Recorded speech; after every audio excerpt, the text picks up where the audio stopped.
ಏನಿರಲಿಲ್ಲ. ಯಾರೋ ದುಷ್ಕರ್ಮಿಗಳಿಗೆ ಒಳಗಾಡಿ ಸ್ವಲ್ಪ ಕಂತೂರಾಟ ಆಯಿತು. ತಕ್ಷಣ ನಮ್ಮ ಪೊಲೀಸರು ಶಿಸ್ತಿನಿಂದ ಸಂಯಮದಿಂದ ವರ್ತಿಸಿದ್ದಾರೆ. ನಮ್ಮ ರೈತ ಬಾಂಧವರ ಮೇಲೆ ಬಲಪ್ರಯೋಗ ಮಾಡಿಲ್ಲ. ಆ ಒಂದು ಆಜ್ಞೆಯನ್ನು ನಮ್ಮ ಪೊಲೀಸರು ಶಿಸ್ತಿನಿಂದ ಪಾಲನೆ ಮಾಡಿದ್ದಾರೆ ಮತ್ತು ಸಾಕಷ್ಟು ಸಂಯಮದಿಂದ ವರ್ತಿಸಿದ್ದಾರೆ. ಅವರಿಗೆ ನನ್ನ ಹ್ಯಾಟ್ಸ್ ಆಫ್. ಆದಾಗ್ಯೂ ಕೂಡ ನಮ್ಮ ಕೆಲವೊಂದು ಸಿಬ್ಬಂದಿಗಳಿಗೆ ಗಾಯಗಳಾಗಿದ್ದಾವೆ. ಅವ್ರನ್ನ ನಮ್ಮ ಇಲಾಖೆಯವರು ಅವ್ರ ಚಿಕಿತ್ಸೆಯನ್ನು ನೋಡ್ಕೊಳ್ತೀವಿ. ಮತ್ತು ಈಗಾಗಲೇ ಅವರಿಗೆ 6 ಜನರಿಗೆ ನಾವು ಆಸ್ಪತ್ರೆಗೆ ಸೇರಿಸಿದ್ದೀವಿ.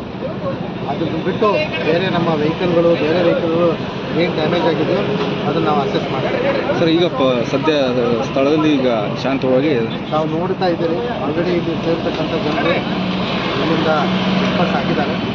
ಮತ್ತು ಮುಂದೆ ಕೂಡ ಶಾಂತಿಯುತವಾಗಿ ಪ್ರತಿಭಟನೆ ಮಾಡ್ತೀವಿ ಅನ್ನೋದನ್ನು ಮೇಲ್ನೋಟಕ್ಕೆ ಅವರು ಒಪ್ಕೊಂಡು ಇಲ್ಲಿಂದ ಡಿಸ್ಪರ್ಸ್ ಆಗಿದೆ. ಸರ್, ಆಗಲೇ ಕೂಡ ನೀವು ರೈತರಿಗೆ ಕ್ಯೂ ಮಾತಾಡಿದ್ರಿ ಸರ್, ಏನು ಹೇಳಲಿಕ್ಕೆ ಬಯಸ್ತೀರಾ? ನಮ್ಮಗಳ ಮೂಲಕ ನಾವು ನಮ್ಮ ರೈತ ಬಾಂಧವರಿಗೆ ಮನವಿಯನ್ನು ಮಾಡ್ಕೊತೀವಿ. ಮತ್ತು ಅದು ಅವರು ಪಾಲನೆ ಮಾಡುವಂಥ ಅವಶ್ಯಕತೆ ಕೂಡ ಇದೆ. ಯಾವುದೇ ಕಾರಣಕ್ಕೂ ಯಾವುದೇ ದುಷ್ಕರ್ಮಿಗೆ ಒಳಗಾಗದೆ ಅವರು ಕಾನೂನನ್ನು ತಮ್ಮ ಕೈಗೆ ತೆಗೆದುಕೊಳ್ಬಾರ್ದು. ಮತ್ತು ಈಗಾಗಲೇ ನಮ್ಮ ಪೊಲೀಸರ ಮೇಲೆ ಏನು ಹಲ್ಲೆ ಮಾಡಿದ್ದಾರೆ ಅವ್ರ ಮೇಲೆ ನಾವು ಕ್ರಮ ಕೈಗೊಳ್ಳೋದು ಬಿಡೋದಿಲ್ಲ. ಮುಂದೆ ಈ ರೀತಿ ಆಗದೇ ಇರೋರಿಗೆ ಅವರು ಮುನ್ನೆಚ್ಚರಿಕೆ ವಹಿಸ್ಕೋಬೇಕು. ಆಲ್ರೆಡಿ ನಾವು ಇಲ್ಲಿ ಸುಮಾರು 40-50 CC ಕ್ಯಾಮ್ರಾ ಹಾಕಿದ್ದೀವಿ. ಅವ್ರು ಯಾರು ಪಾಲ್ಗೊಂಡಿದ್ದಾರೆ ಈ ರೀತಿ ಕಂತೂರಾಟದಲ್ಲಿ ಅವ್ರ ಮೇಲೆ ಕ್ರಮಾಂತರ ಕೈಗೊಳ್ತೀವಿ. ಆ ಒಂದು ಕಾನೂನಿನ ತೊಡಕಿಗೆ ತಾವು ಒಳಗಾಗಬಾರ್ದು ಅಂತ ಮತ್ತೆ ಎಚ್ಚರಿಕೆ ನೀಡಲಿಕ್ಕೆ ಬಯಸ್ತೀವಿ.